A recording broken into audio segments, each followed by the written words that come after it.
Hello? Tracy? Yes. Hey, it's Anthony. Obviously, we talked earlier today, but we are recording, and one of my best friends, Dylan, he's part of the podcast. He is here. How's it going, Tracy? Hello. Good, how are you? I'm good. Hey, so we just pretty much what we're wanting to do is just try to, we talked earlier about just what the media's portraying of things and just kind of what's going on, and we really just wanted to hear what was going on from somebody that's living through. I mean, we can call it disaster. I mean, it's... You can call it whatever you want at this point. It's right. just a mess. Right. So, I just want to start from the beginning and just hear what you have to say about everything. Oh, God. Well, I'm kind of shocked that everybody's, so behind. I just literally watched a Columbus news report from tonight. These are people in our own state.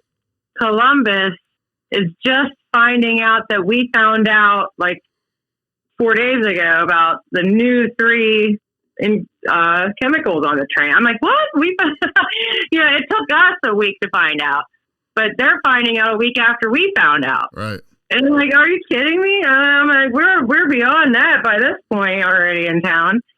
Right now, we just finally, after 11 days, got somebody in a cabinet down here, and he actually put his foot in the creek finally and was like, look at this. You know what I mean? And that's what I was saying about J.D. Vance. Yeah, J.D. Vance, man. He's got my back now because he went down there in his dress shoes in our creek and rolled that around. I was about to say, I watched a video of him grabbing sticks and even, like you said, his shoe and messed around in the water and saw all the oil and was like, this is what they're dealing with. So, yeah, exactly. Tracy, there's a girl, too. She's posted a video. She's got a lot of views on it where, she threw a rock. Yep. And the air bubbles coming up are, circular, round and stuff. Rainbows. It's insane. The wildlife kill is 100%. So, Tracy, I want to ask you, just because where we're at, we've not had to go through anything like this. We're in Springfield, which is, I think, about 3 hours away or so. About 4, I believe. Yeah, so we're in Ohio, but... I want to go back to right before this has happened, how you found out, what went on from there. Let's start at the very beginning. Basically what we're looking for is, what are we not being told? Well, I want to... Right. Yeah, exactly. But a first-person perspective here. It's been a trip because, we were very slow in getting any information. So on Friday the 3rd, the night of the accident, me and my kids were in bed. And, it happened kind of early, but I'm an early sleeper. I have to get up early. So, we were in bed. I got woke up at, 12 because my husband had picked up my daughter who lives closer in downtown. And they come bust in. I was like, there's a train on fire. Holy shit. And I'm like, what the hell's going on? So then we started getting on, we're all 3 on our phones and we're trying to figure out what's going on. And all we can figure out from townspeople is there's a train on fire in town.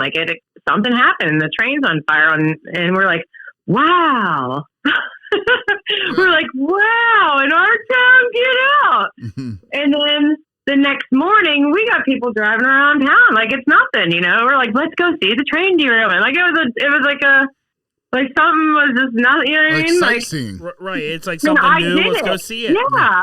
Well, they stayed here because I'm early up. You know what I mean? I'm up early. I'm going to go down and see what's going on. Everybody was.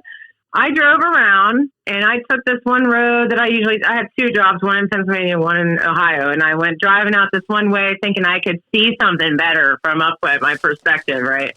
So, and then by the time I got back in town and I was like, man, this is really something else because you could see smoke, just rolling out of that area, but they had it blocked off for probably about, I'd say 5 blocks, the road, anywhere around to where you could get to this fire, but you could still drive up and down the main road.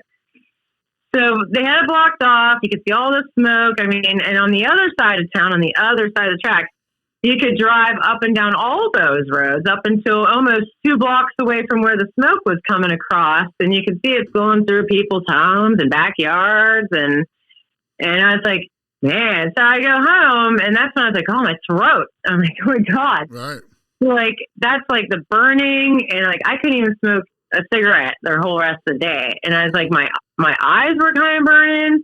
And there's people, you know, all over town complaining about the same stuff. And then by this point, now it's like, we were like, this is burning a long time. And like the fire, everybody's there. And now they're like pulling fire departments from like 3 states away because the fire's not going out. I mean, it was like, we started seeing pictures from people who, like it was popping up on our local Facebook page where like people were getting these night photos of the previous night. Right.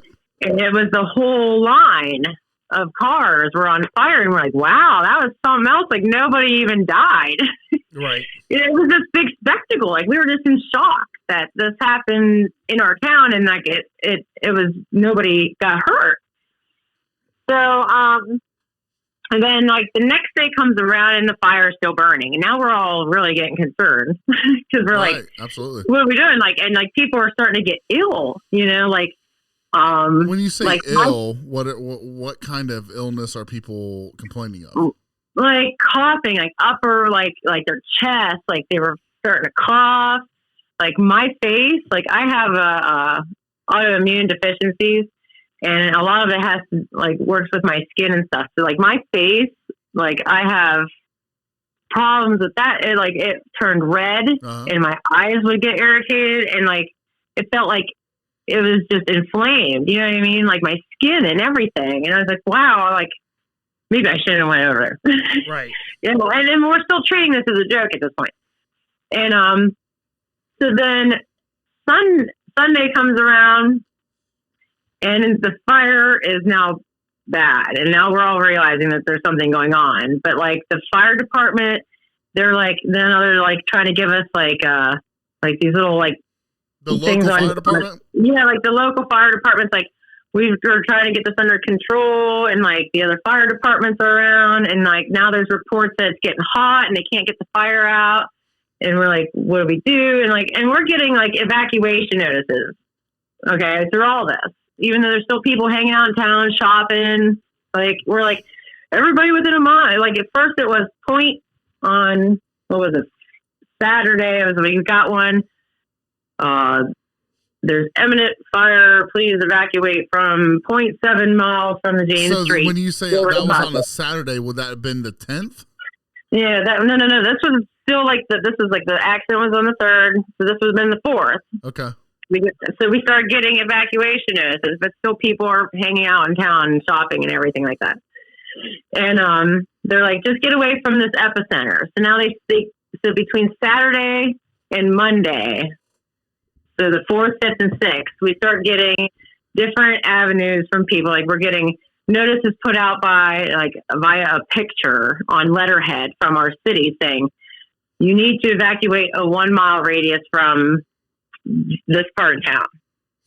And it was from James Street, and then it turned into Taggart Street, and then it turned into 1020 Taggart Street. And it was 1020 Taggart Street all the way up until Monday. That you couldn't like be in this 1 mile radius of this fire.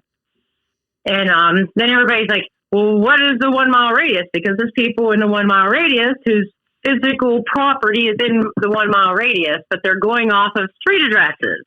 So your driveway might not fall in that 1 mile radius. You see what I'm saying? Right. So we get all this conflicting information, and it's like, oh, if you're confused, call this number. So you call the number, you ask them, they ask your address, they tell you, no, you don't have to go. And see, what I find crazy, if I can interject here for a second, go ahead, Dylan, is you said they couldn't control it. Yes, they could not get the fire under control. But what they're telling everybody is they're the ones that set it on fire to burn the chemicals. So something's not adding up here. Oh, no. We haven't even got to that part yet. That's what I'm saying. It doesn't add up. Okay. Keep going. No, we haven't got it in there yet. So in the meantime, so on Saturday and Sunday, they're like, what can we do? So they start, between Friday and Saturday, they're just laying water on this thing. So then there's talks that they're going to use fireman's foam. And then by Sunday night, they're like, this thing's getting hot. Like, it's not working. And then they're like, and then they start talking about some valve release, So what we have learned is that these tanks, by design, are to do what they were doing in our town, which was slowly release the internal fluids, and that way it would not explode. But sometime in this weekend, the valve decided to stop working, which then made the tank overheat, and that's why they thought the tank was going to explode. Mm-hmm.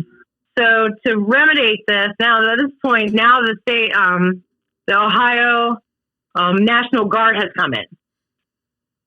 They deployed them to come in our town because we have people trying to drive around and look at this thing. Mm-hmm. And they are stopping anybody from going near it. And they were blocked off the state routes, and now they've put out another evacuation to get out now if you are still in the 1 mile area. Now they're still keeping to this 1 mile radius though, because now shrapnel can go everywhere. So that's when, like, late Sunday night, they said, everybody get out within a mile. And then we called the number again and said, do we have to go? And they said, no, you're not in the 1 mile. So we were like, all right, we're going to stay here. And I had my daughter up there. Yeah. We're like, well, we're going to watch this thing explode, I guess. You know what I mean? We could see, like, the smoke from our house. So we're going to, I guess, watch this explode and hope to God no pieces fall on our house. Right. That's what we were thinking. And we're like, the piece could come down on our house, but we're just going to sit here and wait. And so 3:45 comes in the morning on Monday morning, and we hear this bang, bang, bang at our door. And it's the State Highway Patrol, 2 of them, telling us, they're like, do you know what's going on in town right now with the train? And we're like, yeah. And they're like, well, do you have children in the house? And we said, yeah. And they're like, well, then you have to go or you're going to be, prosecuted. Because that was one of the... Yeah, because the evacuation notice said if you have children, you must go. You can stay if you're a single person. But if you have prosecuted? Yeah, we were told we would be prosecuted, not only by the State Highway Patrolman that night, but in that previous... So basically, you guys were threatened with martial law. Yeah. Like, basically. I mean, we have the proof. Like, we were literally told, if you have children, you have to evacuate. Or okay, what if I don't have children? And I've heard one person say that they were asked to leave by the State Highway Patrol, and they said no, because they were staying at home with their pets. And they said, so you're going to stay at home? And they said yes, and they left because they didn't have kids. Gotcha. Wow. So I was like, oh my God. That's the only person I heard that denied the police and they allowed them to stay. Wow. But so there we are. And Tracy, I just want to be sure we get this right. I mean, this State Highway Patrolman's knocked on your door. I mean, this is... We have them on my ring camera. Right. Like, this is actually coming from you. This happened to you, This isn't just a, oh, no, he's lights and all, signing in our house, 3:45 in the morning, telling us to get out. And I was like, I'm a mom. I was like, right. Get the fucking kids, I was like, you're petrified. I'm like, holy shit, what do we grab? And I'm like, we should have had this prep. Like, we're like backpacker, hikers and stuff. We thought we had our shit together. No, not really. Like, I mean, like, we did, but we didn't. Well, it's funny because I'm actually kind of like a prepper. So, yeah. It's like, you always hear this situation. It's like every prepper out there that's put to the test, like when it actually happens, it's just like, I didn't have shit ready. It's like I was not ready at all. I was not prepared. It made us rethink our bag, right, honestly. Right. It really has. But yeah, so now here we are, Sunday morning, and we got kicked out. So now we're like, where the hell we go? I was like, we have one car, my daughter, my 2 sons, and we're like, what do? We got the cat. So we have an outdoor cat and 3 inside cats, and we took them with us too. And so I was like, I work part-time in Ohio on the other end of the county at a Campgrounds of America. Uh-huh. So I called my boss.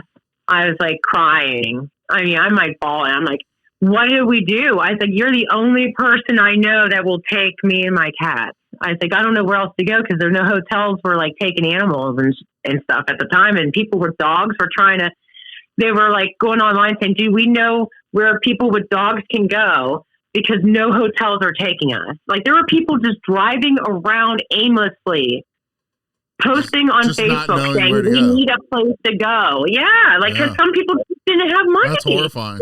Like, and they want money with fun. And that's what's really another failure point. When they tell you have to evacuate, they normally tell you an area to go to. Well, they did say most people could go to, there was an evacuation point set up in town, a mile and a half away at the high school. So if you wanted to go to the high school, that was an evacuation point in town. But they weren't taking animals and things like that.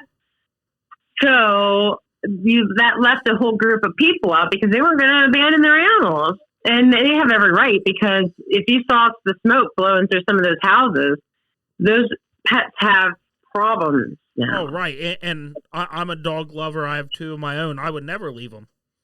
Yeah, so I wasn't leaving my cats. I called, and thankfully we know people. You know what I mean? So some people weren't like us. And that's what's disheartening. Like, there was old people that just stayed at home. You know, there's old people right now in town saying, I'm just, I've lived my life and I'm old, so where else am I going to go? But I'm going to stay here and just live it out. If I get cancer, I get cancer. Yeah, and that's sad. This is sickening. And they have people drawn, like, literally between neighbors right now, between whether or not they can trust people and agencies and these companies coming in their homes. Like, it is so divided in every direction right now in town that it's ridiculous. So we ended up staying at the camp from that Monday morning until the following Monday. They lifted the evacuation notice that Wednesday after we went. So, like, 2 days after they told us to get the hell out, they let us back in, thanks to DeWine. And they said it was safe. He said it's safe for us to come back to our homes. And if we did not feel safe once we arrived, then they would have people on hand to do air quality tests in our homes. If you lived in the 1 mile area. So that left these other people who, some of which were not in the 1 mile area, but still told to get out by the police, stuck. Right. And they've been doing this now for ever since. So, like, they're sticking to this 1 mile area. If you want your house cleaned, tested, this, that, and the other thing. I saw a video of one of the houses being cleaned. I'm not trying to make a joke or anything, but it was kind of funny. It looked like Ghostbusters. Like, they were going in there, like, well, yeah, fogging the place. I was like, only thing I can think of is Ghostbusters. Because apparently that's what Norfolk has contracted for people to have their house, like, sanitized if you don't want. So basically their process is, if you don't, they told us to go in our home and just wipe off all the surfaces, throw away any open food, and drink. And now we've been told just to drink bottled water for That's one of our biggest questions is your guys' water. What were you guys told through this whole entire thing? Oh, I can tell you what I know about, because I've lived around here all my life. I grew up on well water. Mm-hmm.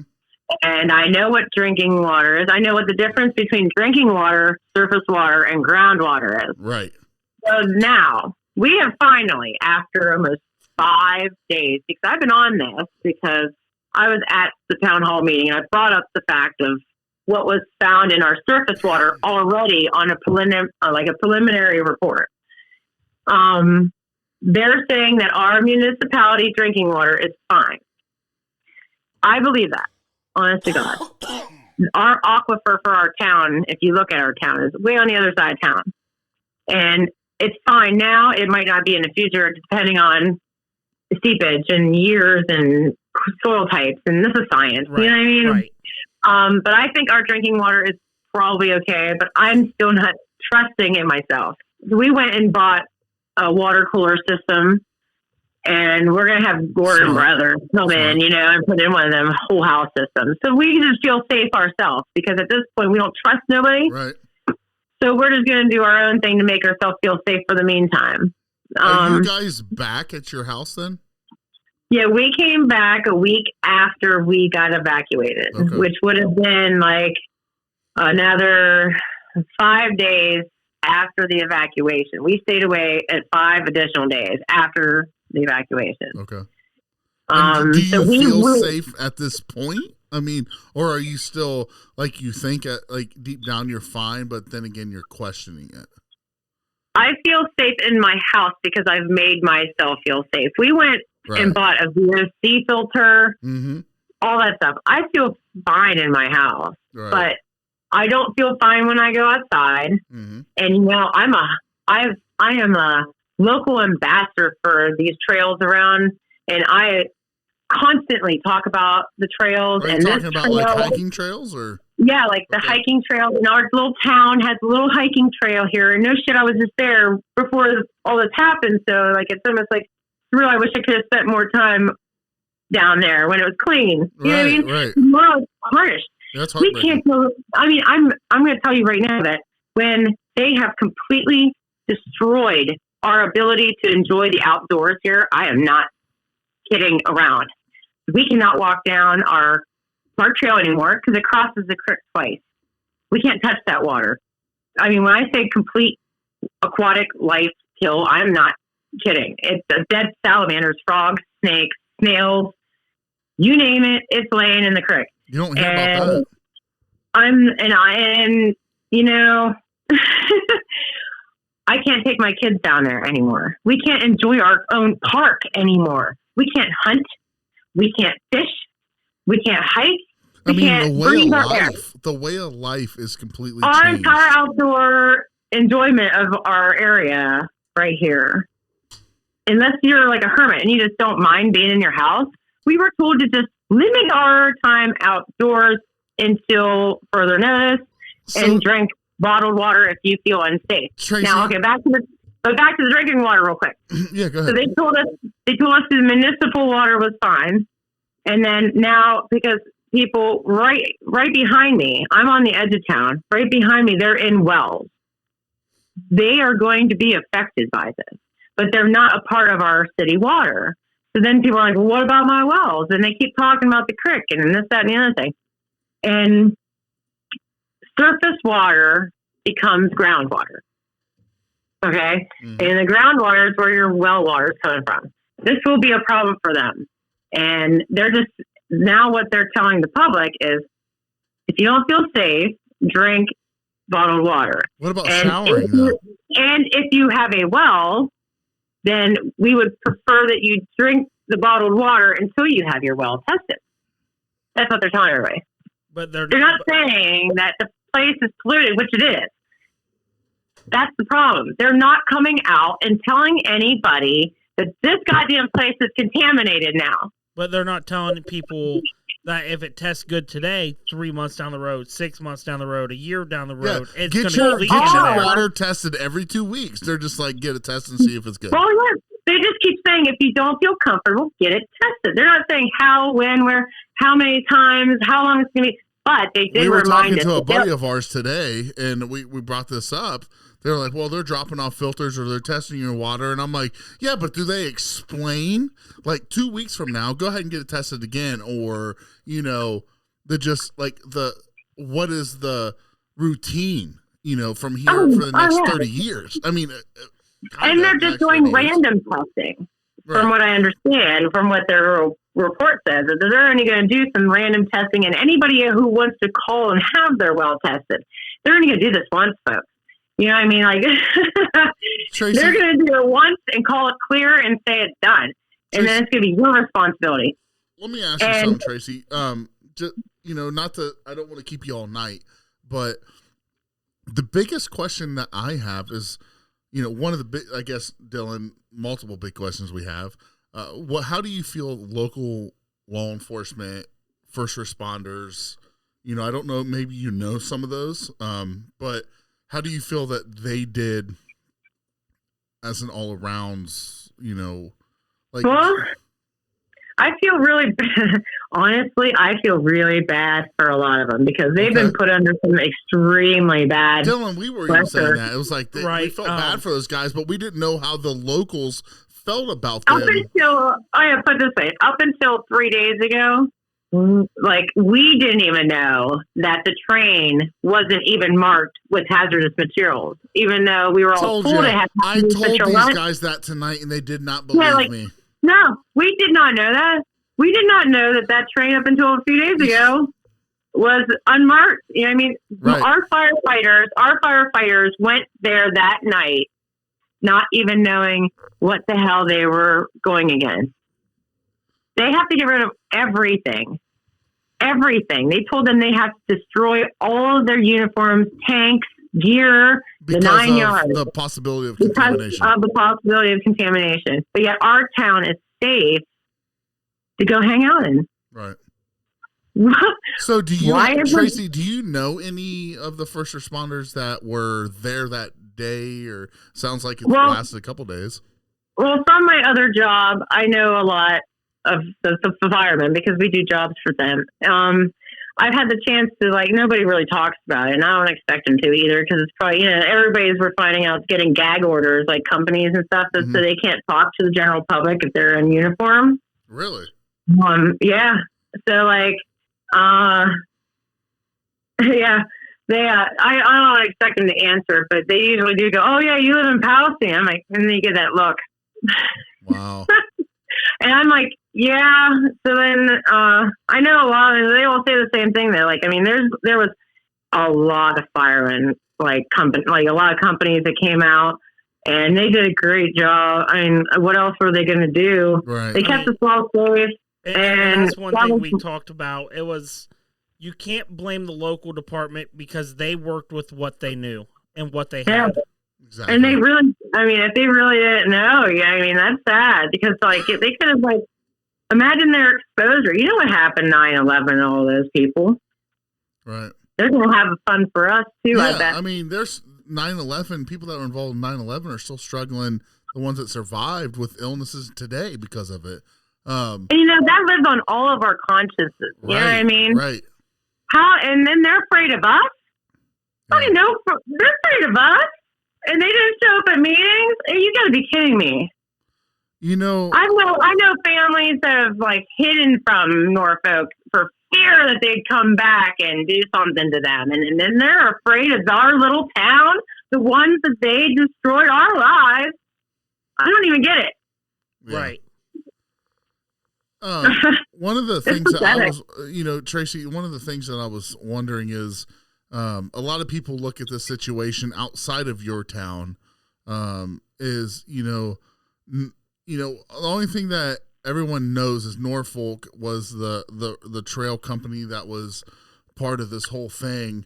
But let's get deeper into this. It's like, you're talking about Columbus just finding out about stuff. Or, like national news networks, just now finding out about some of this stuff. And here's my question. Here in Springfield, Ohio, I don't know how long it took for us to get information, but I saw one of your guys' national correspondents was arrested for... oh my God! When did you see that? So that was, it really wasn't a hot topic until it was maybe days later. It was like a week after the incident had taken place. Yeah, isn't that crazy? Now we talk about people not knowing this. Is that because? Do you think it's because? Well, no. Let me tell you something. They had a live feed of them, like, I guess it was like down at the fire hall or something. Like, it was. I think it was at a school. And, he was just live broadcasting. So there was two different incidences. Like, this is like not the covered one though. That one was at the school. And I ended up seeing the video a couple of days later. Like, somebody was in the bleachers or something and watched how the whole thing went down, which I think that was really shady. They were off in the corner minding their own business. I don't know why it was such a big deal. But this other time, it was like when they were going to blow up the tanker, they had a camera set up so the responders and stuff could watch it from the parking lot at Fire Hall. And they had a news crew set up there too. And they're like, well, we're going to stand here until they tell us we got to go. And they had it, zoomed in on their camera. And the minute that thing exploded, you saw some guy just jump out there and be like, hey, like, don't be recording this. And they had to shut it off, the live feed off. And the news crew, I forget what channel it was. The news crew had to try to find somebody else because they had a chopper going around and everything else. but they were just trying to get the live news feed off of their TV screen in the parking lot, and they cut that off for them. They were like, nope, you can't do that no more. Right as it happened. I mean, what we saw here in Springfield, the biggest news headline with news networks was there was the guy inside of the elementary school or whatever. And that's what she talked about. And yeah, that's one thing I hit hard on. It was huge. I mean, the National Guardsman, his body language was straight confrontational the whole time.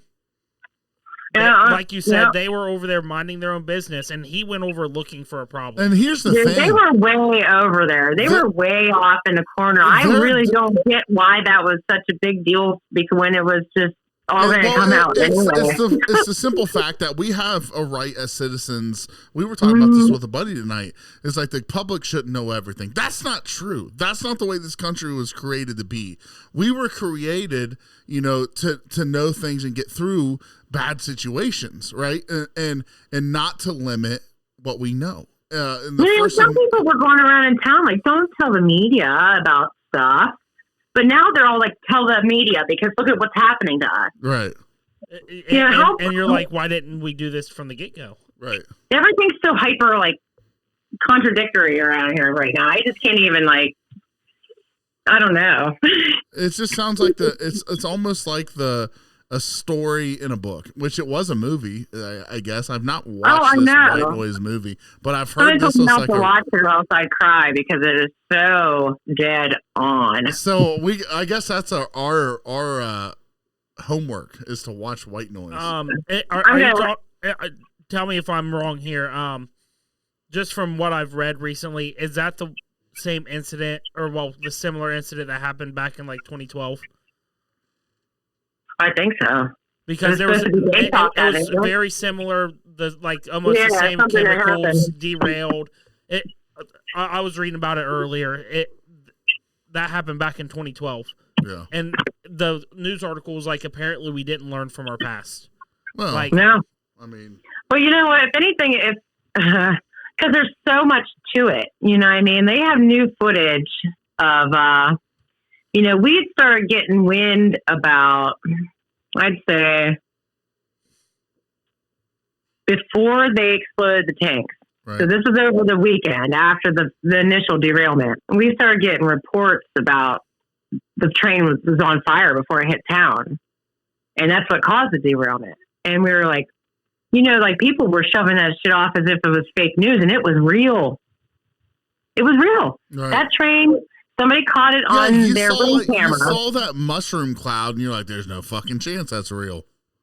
Yeah, well, they caught the train on fire on somebody's ring camera. I was like, whatever.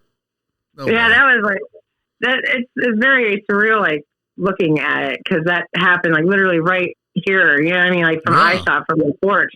But yeah, you're living that.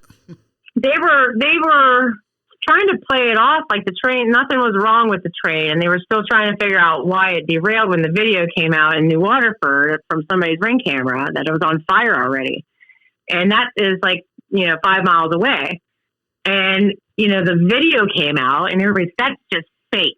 They were like making up excuses. They're like, that's just the light coming through the wheels of the train and shit. And then we come to find out that's really true. The train was on fire. And then actually, a company in Salem, which is almost, 25 miles away from here, it was on fire there. They have the camera from the company in Salem, Ohio, where they could clearly see that the train's wheels and whatever it was actually on fire all the way in Salem. Yeah, we saw that video. Yeah, we saw that. And we didn't even see that video until probably earlier on this week. Right. That came out. So it's so many things, man. It's just so much. Well, Tracy, we wanted to get you on here tonight to kind of just share what you've been going through, because it's important. I mean, you can see whatever you want on CNN or Fox News or InfoWars or whatever it is, but we've just been wanting to get out the truth, and it's obvious that it's chaotic where you're at. I mean, it doesn't seem like, you're comfortable in your home. I mean, you should be. It's your house. But once you step foot on your front porch, are you comfortable? And that's where it's like, we just don't know. Plus, we don't know what to do in the future. what are we going to do with our kids? There's kids coming down with rashes, man. Right. I mean, I even They're saw. not sending them back to school. Tracy, correct me if I'm wrong. There's reports of local animals dying. I mean, this is something that's... There's a farm outside of town that their chickens, like, their little, like, the crows on their heads and things, like, turn black. Yeah. It's something else. And that's actually knowledge that we even heard about that. It's crazy, but we don't want to keep you all night. Hopefully we can stay in contact, and whatever we learn, we can get with you, or whatever you learn, but don't hesitate to share this with other people that want to share their story. Because we want to get your guys' stories out there. This is like crazy. It doesn't even just stop at us, because our little town next to us, I just want to mention them because they're being forgotten right now. Like, there's specific towns right next to ours, man. Can you name those towns for us? I sure can. Darlington, Enon, Bessemer, Negley. These towns are borderline with us, share the same waterways, the same airspace, and they had the plume over them too.